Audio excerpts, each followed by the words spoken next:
네, 한일 양국이 24년 만에 군 위안부 문제 타결에 성공했습니다. 아베 신조 일본 총리 명의로 사죄와 반성 입장을 표명하고 일본 정부 예산 100억 원가량을 들여서 피해자의 명예와 존엄을 회복하기로 했습니다.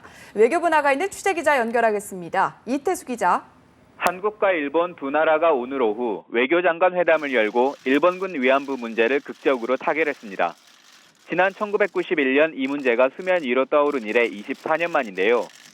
일본 정부는 군 위안부 문제의 책임을 인정했고 아베 신조 총리는 내각 총리 자격으로 사죄와 반성의 뜻을 표시했습니다.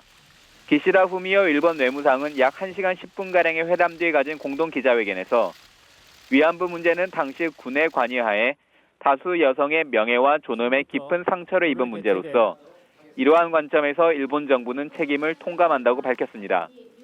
이 밖에도 한국 정부가 위안부 피해자 지원을 위한 재단을 설립하면 일본 정부가 10억엔, 약 97억 원을 출연하기로 했습니다. 일본 정부는 물론 내각 총리 자격으로 아베 총리가 위안부 문제에 책임을 통감하고 사죄한 것은 이번이 처음인데요.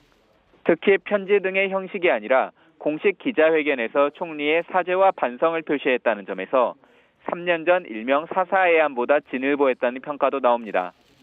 하지만 핵심 쟁점이었던 일본 정부의 법적 책임에 있어서는 책임을 통감한다는 표현만 있어 이것이 법적 책임인지 아니면 도의적 책임인지가 명확히 하지 않았습니다. 우리 정부는 일본이 조치를 착실히 이행한다는 것을 전제로 이 문제가 최종적 및 불가역적으로 해결될 것임을 확인한다고 밝혔습니다. 이를 두고 미래형 표현을 쓰긴 했지만 사실상 위안부 문제의 최종 해결을 확인했다는 시각이 많습니다.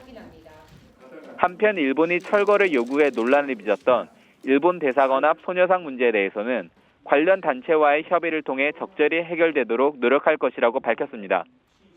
한일 양국은 앞으로 위안부 문제와 관련해 국제사회에서 상호 비난을 자제하기로도 했습니다.